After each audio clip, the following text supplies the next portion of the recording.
Kaendelea kutuchapa. Okay. So after screaming, telling them that you are killing my daughter, ndio akastop. The alleged cases of abuse are said to have been part of an attempt by police to quell mild protests in pockets of the country a few days after the election, when opposition leader Raila Odinga alleged that the Electoral Commission's systems had been hacked and manipulated in favor of President-elect Uhuru Kenyatta. Odinga is challenging the election results at the Supreme Court. The verdict is due by September the 1st. Trix Ingado, KTN News.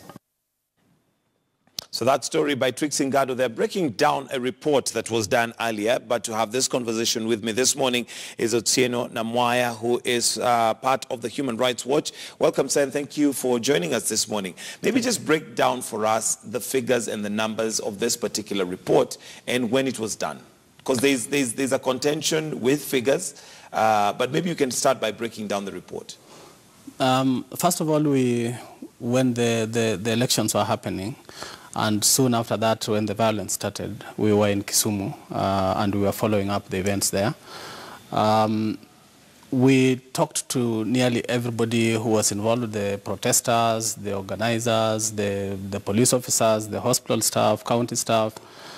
And we also went from mortuary to mortuary trying to examine some of the bodies that had been brought there, and also went from ward to ward looking at some of the injured. In total, we are talking about 10 people who we confirmed were actually killed by the police. But this number could actually be lower because Lower or higher? Our figures could be lower because the reality is that the actual numbers could be higher. Because at the time when we finished doing the research and compiled our report, there were still reports of families still looking for their loved ones whom they could not trace. There were also reports that there were families which had been affected but were afraid of coming out to speak, partly because of what had happened in the past. They had seen this happen in the past. You come out to speak and you get targeted. But also, we learned that in many parts of Kisumu, like Kondele, which were most affected by the violence, and Obunga, most of the protesting youths stay alone. So when they die, it takes quite some time for people to actually realize that they were actually killed. So it might... Also to know how they died. Yeah, and also to know how they died. The truth of the matter is the truth of what actually happened in Kisumu might actually take some time for people to actually know the full details. Yeah. Okay, so far the figures that you have confirmed at the time of doing the report was 10. 10, yes. All right. Now, what was the objective of doing the report? And after the report has been done, what then do you do with this report? Because I'd hope to have the police spokesperson, Charles Owino, here to give us some details. But once you've compiled the report, one, what is the objective? And two, what do you do with the report? The objective is actually to just be able to get to the bottom of some of the violations that happened, and also to alert the authorities in Kenya that this is what is happening and they need to do something, either to stop it or to investigate what has already happened and ensure that those who are behind it are held to account. So immediately we finished doing this kind of research, one of the things we try to do as much as we can is to meet Kenyan officials and notify them of our findings and share with them what we received. Hopefully, with goodwill, they can be able to take action. Okay. Yeah. And from your experience, I'm sure we have now the IPOA, Independent Police Oversight Authority, which is supposed to, because if you give the police their own case, then obviously one cannot be too confident that it will be taken care of properly. But we have IPOA that was introduced. From your experience, is that making a difference? First of all, we have to actually clarify or debunk certain myths. IPOA a lot of times has been used by police as a scapegoat.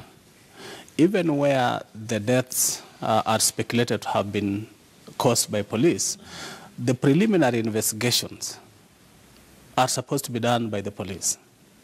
For example, the officer who knows that he caused the death of a person needs to report to the supervisor, and the supervisor needs to do the preliminary investigations and prepare a report and share that report all the way up to the Inspector General and IPOA. Then from there, IPOA picks up. The truth of the matter is that people are using IPOA as a scapegoat to avoid doing some of these basics, taking some of these basic steps. Yeah. So IPOA has cases which possibly it cannot see to the end because it doesn't have enough evidence, or how does it play out? Because we would imagine that IPOA is purely there to ensure that if there are any rogue police officers, if there are any police officers who possibly are acting out of their jurisdiction and the law, then they are dealt with. You know, part of the problem we are dealing with in the police force is that we have an IPOA that is probably trying to do what it can, but overwhelmed because of the fact that there is a breakdown of accountability mechanisms internally within the police. Otherwise, if the internal mechanisms were not, had not broken down, some of these cases, minor cases, would actually be dealt with through police on internal disciplinary measures. But that is not happening. So because that is not happening, we find that all these cases have to end up with IPOA somehow.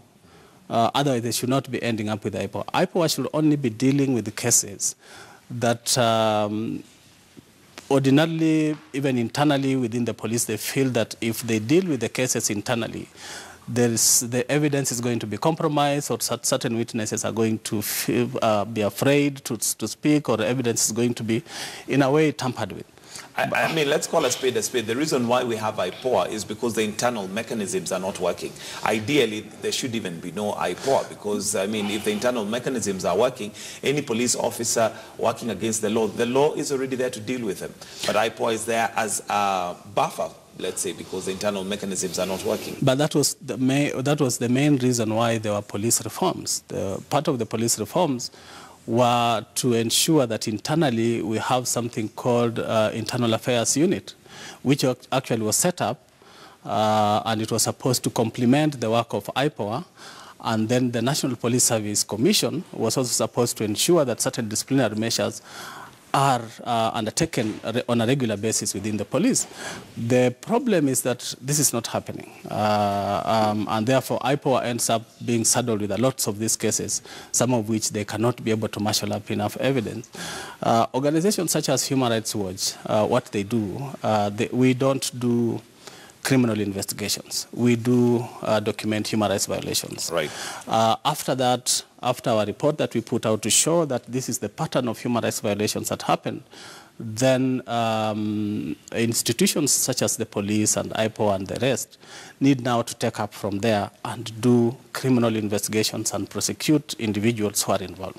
All right. Yep. Now, from your experience and having worked with the organization for some time, what constitutes excessive force? I mean, we'll get to the point of killing because that's, I mean, another whole level. But what is excessive force from the police service? I'll answer that question using the example of what happened in Kisumu. There were protests in Kisumu, but the protests that took place in Kisumu were not out of ordinary. They were normal protests, which should ordinarily be dealt with like any other protests. Police are well equipped to deal with such protests. But what happened is that as soon as protests started, police started doing some things that we consider very strange. Protesters were on the streets, probably burning tires and throwing stones here and there, and making noise and banging. Some of them were banging their own doors and making noise because the results had just been announced and they didn't seem to agree with the results. The police reaction was, first of all, to disperse the protesters. But then they went beyond that. They started hurling tear gas, canisters in residential areas, throwing water cannons in residential areas, and shooting inside buildings. Some of the tear gas canisters were actually being shot or fired directly into houses. Then after that, they started going door to door, breaking doors. They would kick doors and get in and pull men out. They were demanding for men and pull men out and beat them. In some cases, just shoot at them. Ordinarily, a police officer is not supposed to use lethal fire unless his life is in danger or he's trying to protect Another life. Another life. But in this case, they were going from door to door, particularly from 11th of August, after Kenyatta was declared winner, at 11 p.m. They started going from door to door. And this operation went on from 11 p.m. up to the next day, well after afternoon. Some of the operations went up to 3 p.m. the next day, door to door, beating people. A lot of the victims had broken legs, broken arms, broken ribs. Some of them had internal injuries, bleedings. Others had been shot and were nursing bullet wounds, and they could not go to hospital. Some of them could not even walk. You can tell me, people who are not demonstrating, if police went there to quell demonstrations, why do they need to go into people's houses to beat people who are otherwise sleeping? Now that's excessive force. Why do they need to use lethal fire on protesters who are just burning tires and making noise and throwing stones? That is, again, excessive force. Why do they need to shoot inside houses? Why do they need to fire tear gas in residential places? A lot of that tear gas, you know, in a house, there are several groups of people. There are old men, there are people who are sick, there are children, and you are hurling tear gas canisters inside houses for people who are not posing any threat to anyone. That's excessive force. That's excessive force. Now, we've had these instances happen before, and reports have been done. What do we do to go to the next level? Because one life is one life too many to be lost, and something has to be done. If the police service is not taking care of it internally, if IPOA is not able to manage because the evidence is not enough to bring any convictions, or yet we have, you know, endless hours of footage of police which probably would even show faces and all that. But question being, what is the way forward, given that those two don't seem to be addressing it as urgently as it requires to be addressed? If I was to be honest with you, I think the problem with Kenya's policing is a political problem. Because when you talk to individual police officers, they are very honest. I'll give you an example of what some of the police officers in Kisumu are saying. When they were going door to door and beating people, they were saying that we didn't count the votes, we didn't steal Raila's votes, and we were just sent to do our job for which we are paid. Otherwise, we will not be doing this. And you could feel an officer who opens up and tells you that, you could feel actually he doesn't feel that what he's doing is the right thing. But there is a certain reason which makes him do it, even when he thinks he doesn't want to do it.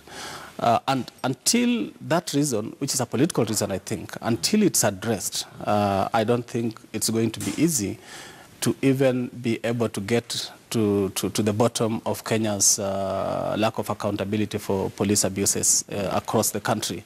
But the other thing is that one of the things we have been talking about for the last 2-3 years is the way police behave when they go to Nyanza region. Kisumu particularly. Now it's beginning to extend to Siaya, Migori, Homa Bay. Those are Raila Odinga's strongholds. During the anti-IEBC protests, that was June, May last year, again, I saw some very strange things happening. There were a lot of people who had been shot. When I went to Jaramogi Oginga Odinga Hospital, I found 25 people admitted, most of them with bullet wounds. At the Kisumu Sub-County Hospital, there were 24 people admitted, most of them with bullet wounds. And approximately 5, I think there could be more, the ones that I confirmed were 5 dead, all of them shot to death, most of them unnecessarily. And you talk to a lot of people and they tell you, I was actually in my house sleeping when a bullet was fired into my house and it caught me. Others had bullets stuck in their stomach, others in the chest, and they were waiting for operation. They didn't have money. And you wonder, why did police have to do this? Was there a demonstration that was out of ordinary that they had to do this? Then you look at the circumstances surrounding some of those shootings, you find that there was nothing different from some of the demonstrations that were happening in Nairobi. In fact, in Nairobi, we had a more violent demonstration than what was there in Kisumu, yet more people were shot and killed in Kisumu than there were in Nairobi. I'm not saying that people in Nairobi should have been killed, but I'm saying, why do police behave differently when they go to Kisumu, when they go to Siaya, when they go to Homabay? And unfortunately, we don't have the police spokesperson here to answer that, because that would be a question would pose to him, and that leaves us with that question in mind. But moving forward, what do you see as a solution? We've had police reforms introduced into the country. We've even gone to the extent of changing the name from police force to police service.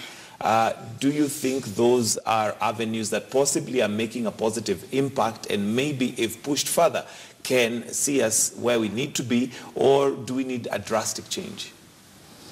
I will still go back to my earlier answer that I think Kenya's problems with the police is political. Why? Because at some point there were very good laws that were being introduced. The National Police Service Act itself was a very good law. The IPOA Act itself was a very good law. Then, from 2013, we started introducing very, very worrying amendments to these laws, some that begin to say that actually police can use lethal fire to protect property, basically saying that actually police can kill you to protect this table. In other words, the table is more important than your life. And other laws that actually reduced or weakened some of the accountability institutions that were being created, like IPOA. You know what has been happening with IPOA, the National Police Service Commission. And then we move these powers away from these accountability institutions and remove the checks and balances and move them to the executive, and therefore allow the executive to be able to control the police. And this was initially the political problem with the police, which needed to be sorted out. And until we deal with this political problem in Kenya, I don't think it's going to be easy to deal with some of the abuses of the Kenya police. All right, Mr. Otieno, we are out of time, but maybe your closing comments. And tomorrow is the day that we are going to be waiting for the ruling, and that could have celebrations. People could come out and celebrate. Others could come out and protest. What is your message to Kenyans? My message to Kenyans, and particularly to the authorities, is that we should be able to enjoy our rights without fear or favor, and the police and the Kenyan government should be able to protect the rights of Kenyans without fear or favor. So Kenyans are free to protest as long as they don't cause violence, and police are there to protect the lives of Kenyans.